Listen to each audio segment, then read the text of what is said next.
the Johnson Wax Program with Fibber McGee and Molly.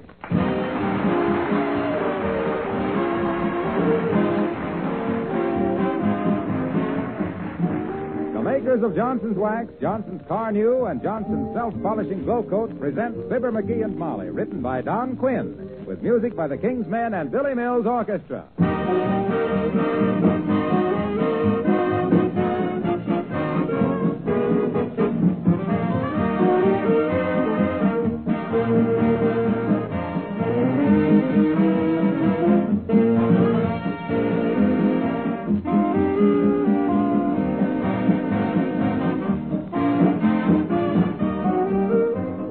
Some bad weather days ahead, that's sure. If I only had the time, I'd like to visit the kitchens of all you good ladies and make certain your linoleum floors are protected with Johnson's Self-Polishing Glow Coat.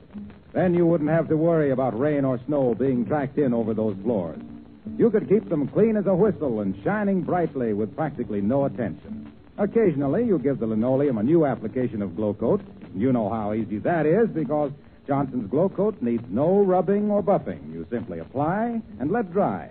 Spilled things or wet footprints are wiped up in a jiffy. The film of Glow Coat really protects the linoleum, keeps it from wearing out. I've told you before, and I'd like to remind you now, that the regular use of Johnson's Self-Polishing Glow Coat will make your linoleum surfaces last 6 to 10 times longer. At the same time, keeping them bright and new-looking and so beautiful you're proud to have your friends come back to your kitchen. You couldn't ask a floor polish to do more than that now, could you?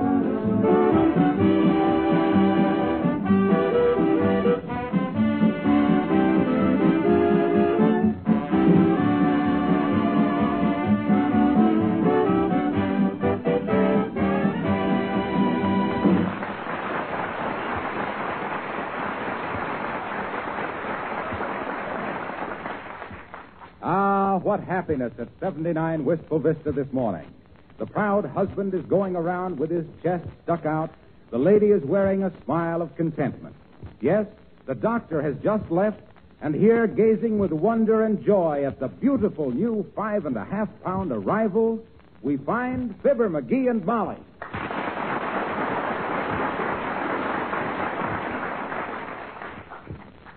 Let me hold it a minute, Molly. Come on. Oh, please, McGee, not for a minute. I'm hardly used to it yet myself. Beautiful, isn't it? Yeah, sure is. Well, that's the way it always is, I guess. Thousands of people have them, and everybody thinks theirs is the best. Yes. Nice of Doc Gamble to bring it. Now, let's be good to this one. What do you mean, be good to this one? Heavenly days, we may not get another telephone directory for the duration.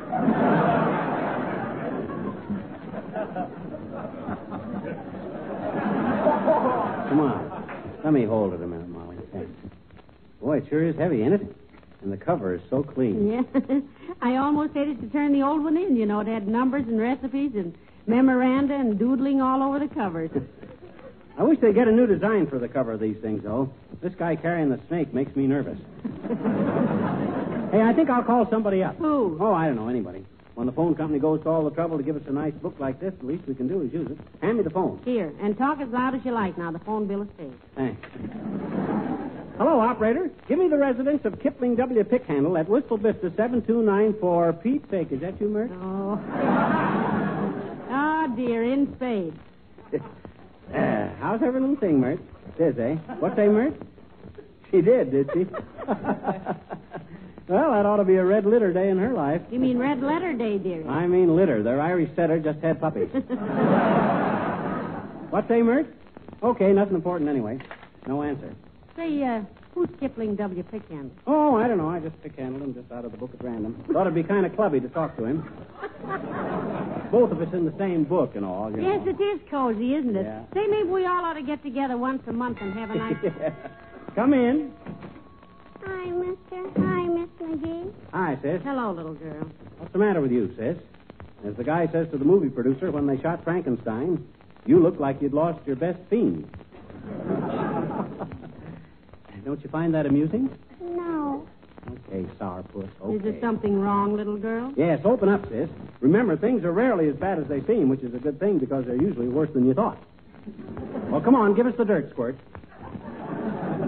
Did you Have you seen anything of a little doggy, mister? No, but the telephone operator just told us she had, made her Irish setter just had a few current events. Now, McGee, for goodness sakes, can't you see the child is upset? No, we haven't seen your little dog, little girl. What kind of a pooch was it, sis? Oh, he's awful cute. Mm-hmm. He's the most wonderful dog in the world, I bet you. He's got blue eyes. Blue eyes? I never heard of a dog with blue eyes. That's okay, mister. He never heard of you either. Okay. Complete the description, sis. Well, he's awful cute. You said that. Okay.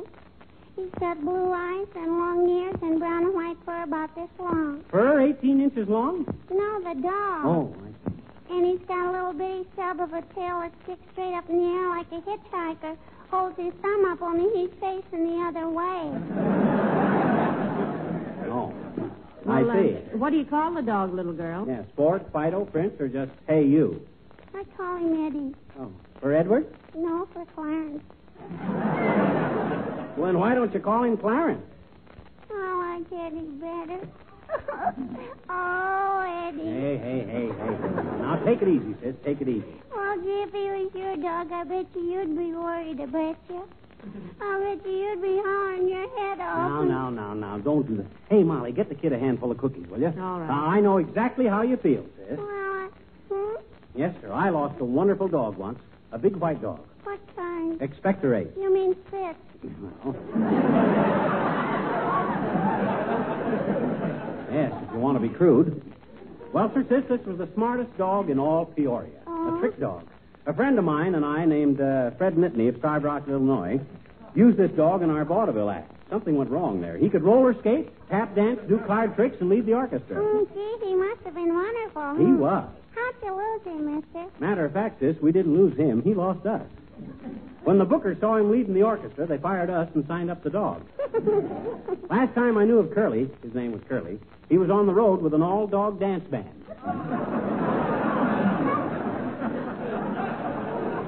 Yeah. They say it's quite a sight to see those pooches throw down their saxophones and chase the hepcats around the hall, calling... Well, now, here's the cookies, little girl, and a glass of chocolate milk. Yeah, you feel better now, sis? Thank you, Miss McGee. And No, I don't feel better. I want my doggy. Here. Now, don't cry, sis. We'll find your dog. We'll scour the town for him. We'll drag out the throw net. It's throw out the dragnet. Huh? Oh, yeah. Well, come on, Molly. Get your hat. You coming with us, sis? No. See, I've been all over town already, mister. I'll just stay here and eat cookies. Okay, but you take it easy. Well, I'm ready, dearie. Goodbye, little girl. So long, sis. Here, Eddie. Here, Eddie. Nice doggy. Here, Eddie.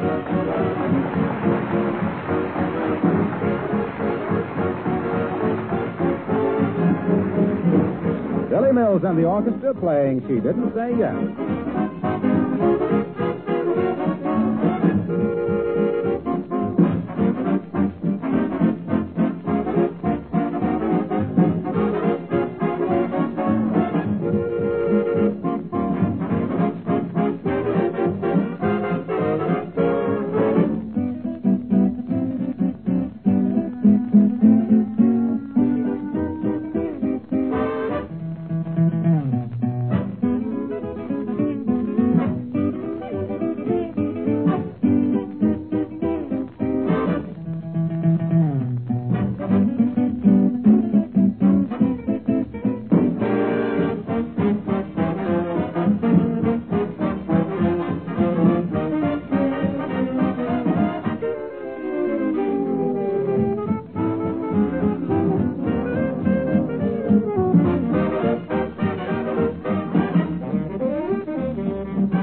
Yeah?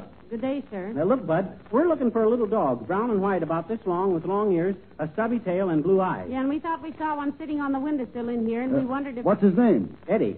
Can't be the same one. Why not? This is a cat.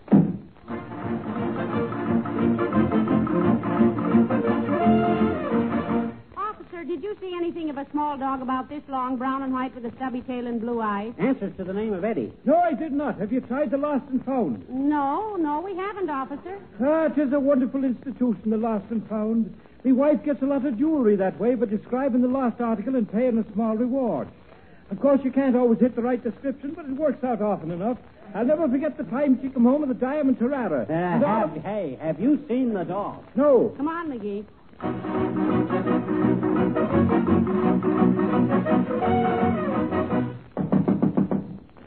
How do you do? Hi, ma'am. Excuse us, but there seems to be a lot of dogs in this neighborhood, and we wondered if you'd seen anything of a little one about this long, brown and white, with a stubby tail and blue eyes. No, I haven't. If you see one like that, will you call us, sis? No, I won't. For goodness sakes, why not? Anytime I start seeing little dogs with blue eyes, I'll go on the wagon.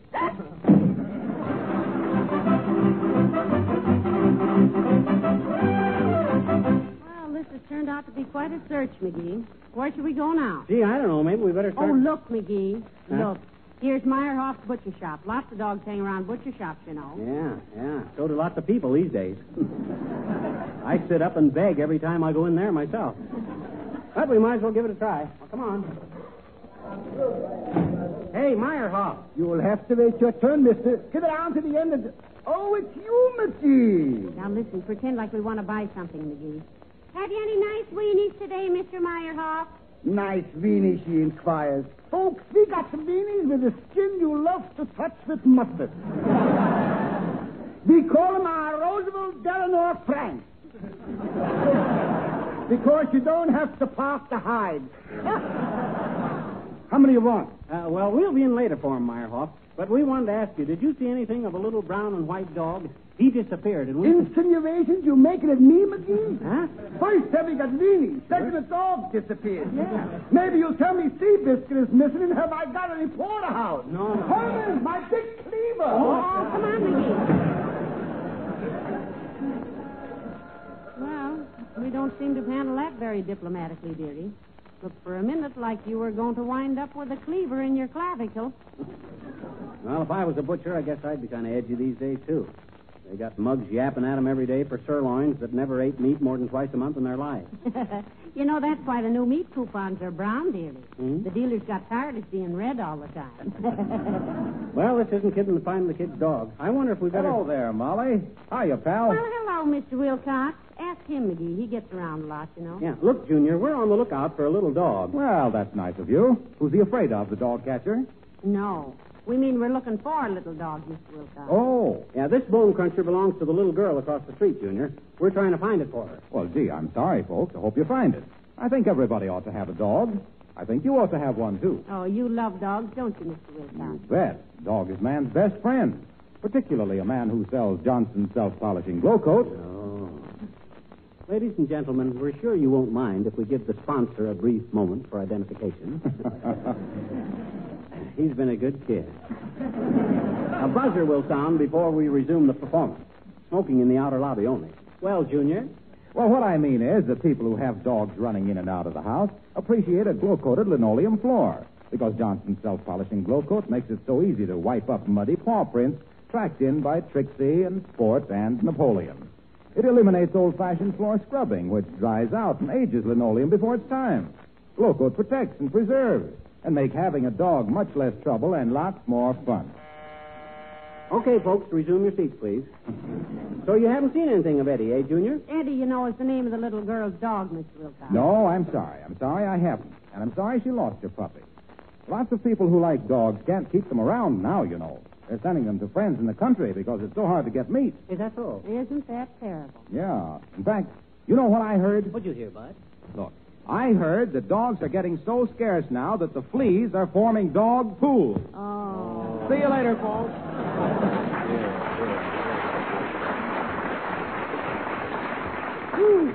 Fleas are forming dog pools. If that ain't the corn... Hey, you know what I got a good mind to do, Molly? What, dearie? If we don't find that puppy pretty quick, I'm going to get a bunch of guys together like Uncle Dennis and Doc Gamble and Wilcox and Billy Mills and form a possum. Oh, no. You don't mean a possum, you mean a posse. I do not. Posse means something is out of date. No, and that's passé. Go on. Passé is that green stuff that falls in your lap when you try to cut up a lamb chop. No, dearie, you're thinking of parsley. I never know such a thing. Parsley is a pattern in a shawl. My grandmother had one. That was Paisley. No, sir. Paisley was my cousin. My grandmother's name was Underwood. I didn't mean your grandmother. I meant the shawl. They're called Paisley shawls. Why should my grandmother wear a shawl named after my cousin? And why didn't I mean possum? Because a possum is a little animal that pretends to be asleep. Sure it is. And when a bunch of us guys form a possum, we'll wake that pooch up wherever he is. I tell you, Molly, we got... McGee, here comes Alice Darling. Sure looks bright for a kid that gets as little sleep as she does. Maybe she's walking in her sleep. Maybe she's a somnambulist. What do they call people who walk in their sleep? Sleepwalkers. Oh, yeah. Well, anyway. Oh, hi, Alice. Hello, Mr. McGee. Hello, honey. Oh, why aren't you home in bed, child? Didn't you just get through work? Yes, I did, but I promised myself I'd do my Christmas shopping early this year, so I've been up in the Bonton department store telling Santa Claus all the things I want. Hey, aren't you a little old for that kind of stuff, sis? Oh, I guess a girl is never too old to tell her father things like that, Mr. McGee. Though he didn't think I recognized him with that beard on.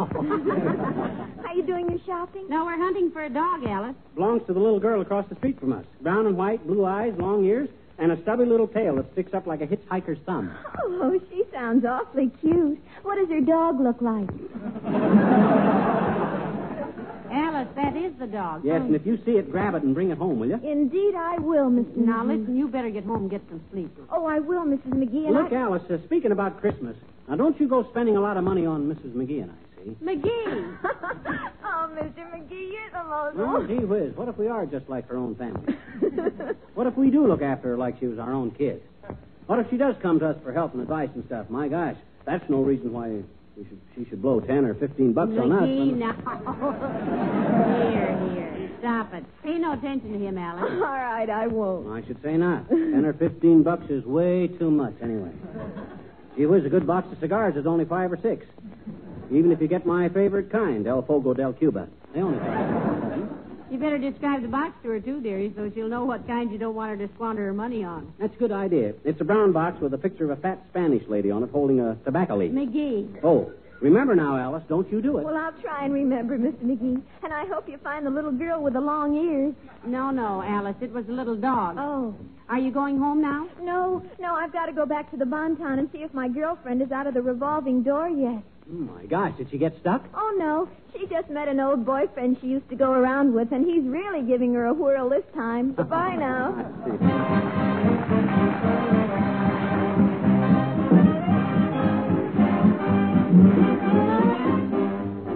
The King's Men singing Lena from Palestina. Oh, Lena, in the Bronx in New York City lives a gal, and is she pretty? Lena is her name. She is a beautiful kid, so winsome. Such a clever girl is Lena. How she plays a concertina, really it's a shame. She's such a good musician. She's got a swell position to go across the sea to entertain. She had a little of this, a little of that, and then some. So they shipped poor Lena way out to Palestina. But now I hear she isn't quite the same. They say that Lena is the queen of Palestina, just because they like her concertina. She plays it day and night. She plays with all her might. She never gets it right, but how they love it, want more of it. I've heard her play once or twice. Oh, murder, still it was nice. She was fat, but she got leaner, squeezing on her concertina. Now, oh, Palestina way. Oh, Lena is the queen of Palestina. Is the queen of Palestina. Just because she plays her concertina. Plays her concertina. Plays it day and night. She plays with all her might. She never gets it right, but how they love it, want more of it. I heard her play for a crowd. Oh, murder, not good but loud. She was fat, but she got leaner, squeezing on her concertina. With her concertina, Lena is the queen of Palestine.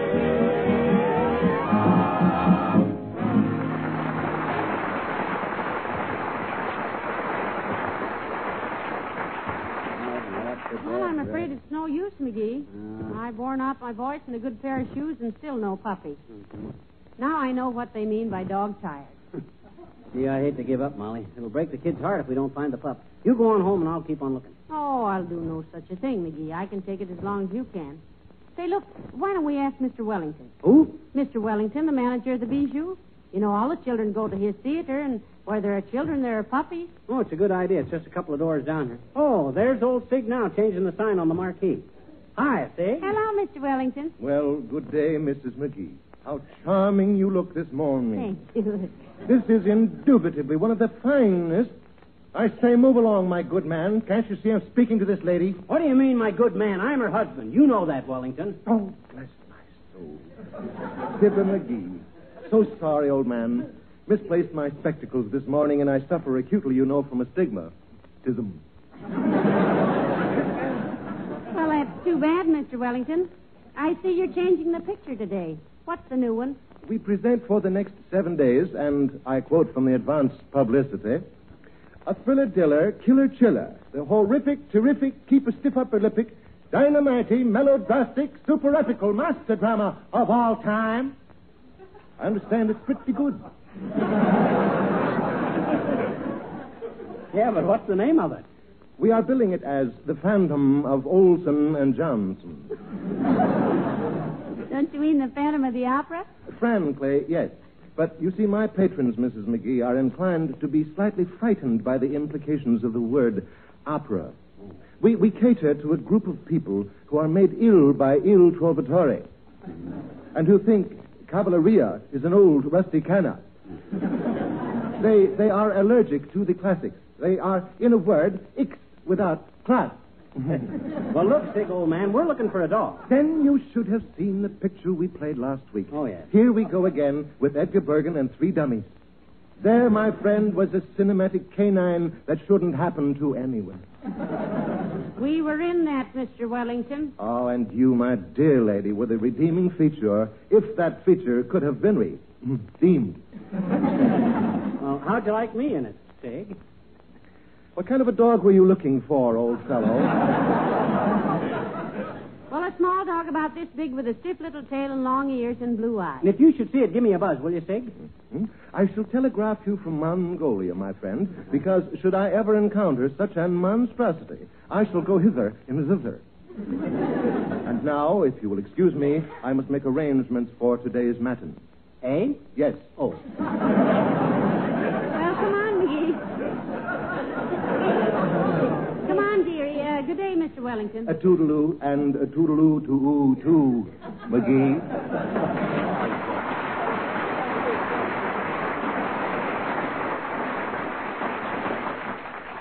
Smart guy. He ought to petition the court for permission to change his name. Change his name to what? John Cass, and let the nicknames fall where they may. Hey, I'm about all in, you know it. Where else can we look for that little kennel cut up? Well, let's see. We haven't tried the dog pound. Oh, that's right. Look, let's pop into Kramer's drugstore and phone him. What do you say? I'll wait right here, dearie. If I went in, I'd just order a soda, and I'm too tired to lift the straw. I'll wait here. Okay. I'll be right back. Here I go into Kramer's drugstore. Well, hello there, Mrs. McGee. Waiting for somebody? Why, hello, Dr. Gamble. Yes, McGee just went in to telephone the dog pound. Well, I hope they can take him. It'll do you good, Mrs. McGee, to get him away for a few days. Now, Doctor. Now, we're looking for a dog. The little girl across the street is all broken up because she lost her dog. Oh, that's too bad. I'm sorry. I had a dog once as a child, but my mother gave it away. Oh, why? Well, they told me it was a watchdog, and it bit me when I tried to wind it up. Well, that was pretty silly. You know, my uncle had a St. Bernard once and wore all the fur off its neck looking for brandy. Well, I guess all dogs are... Oh, hello there, McGee. Hi, Doc. I called the dog pound, Molly, and they got no dog by that description. Oh, dear. By what description, McGee? Just a little dog, Doc, about this big with droopy ears and a stubby little tail. Yeah, and it's brown and white with blue eyes. With blue eyes. Don't tell me it had dimples and barked in baby talk. All we know now is what the kid told us, Doc. She ought to know her own dog. See, now we got to go home and admit we flopped the assignment. I feel awful about Well, this. so do I, dear. We practically promised her we'd find it, and anybody who breaks a promise to a child... Oh, come. The mutt is probably home by now, happily chewing up the parlor curtain. Say, it might be at that, Molly. Come on, let's go home and see. That's the best suggestion I've heard today. Thanks for the ray of hope, Doctor. Not at all, my dear, not at all. That's the way I am. Hippity-hoppeting through life, scattering little hunks of gladness. Pollyanna Gamble, the sunshine boy. Dancing on the dewdrops with... Excuse me. Where are you going, Doc? The drugstore and get a bromo. I nauseate myself.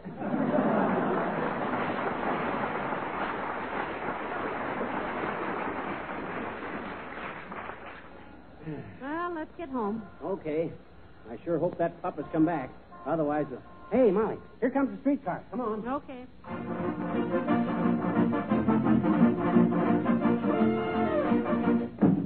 Hey, sis, we're home again. Did your dog come back?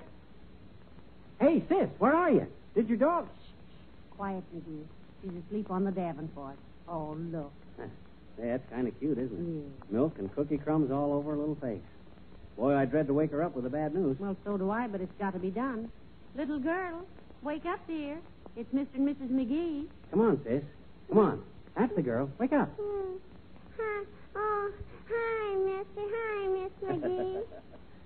See, I had a wonderful dream. Did you, sis? Mm-hmm. I had a dream that you found my doggie with the blue eyes and the little tail that sticks up and everything. Mm-hmm. Did you, Mister? Who did you find, Eddie? Well, look, sis, we looked all over town and... You couldn't find my little doggie? No. And we're sorry. Yes, sis, we went clear down to the... Oh, that's okay, mister. Huh? You only been looking one day. I've been looking for years, I bet you. You... What do you mean you've been looking for years? When did you see this dog last? Oh, I never saw him, mister, but What? I've always wanted a little dog with long ears and a little stubby tail and blue eyes. Oh, dog.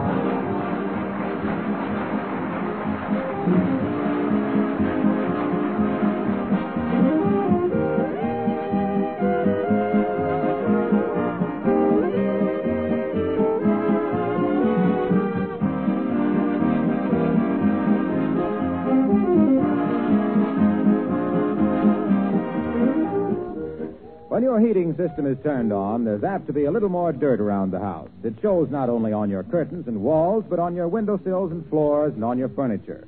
So in wintertime, there's an added reason for keeping your floors, furniture, and woodwork protected with genuine Johnson's wax. Those waxed surfaces are not only more beautiful, they're much easier to keep clean. And that counts for a great deal in most of your homes today. Now, there's no need for me to remind you that a waxed home is a clean home, and a clean home is a more sanitary, healthful place for your family. So, you see, although you really start using Johnson's wax to protect wood, metal, and leather surfaces, you'll probably go on using it for many other reasons: labor-saving, greater home beauty, and sanitation. Now, it's the same whether you use Johnson's wax in the paste or liquid form or the new cream wax developed especially for furniture and woodwork. The name Johnson is your assurance of absolute reliability.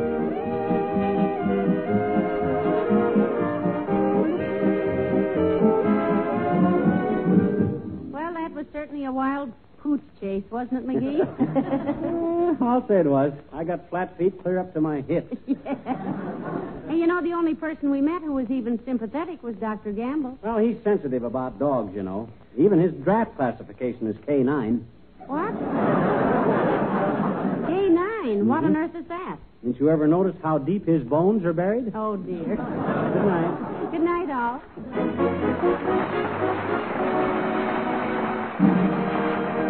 The character of Mr. Wellington heard on this program was played by Ransom Sherman. This is Harlow Wilcox speaking for the makers of Johnson Wax Finishes for Home and Industry, inviting you all to be with us again next Tuesday night. Good night. This program has come to you from Hollywood. This is the National Broadcasting Company.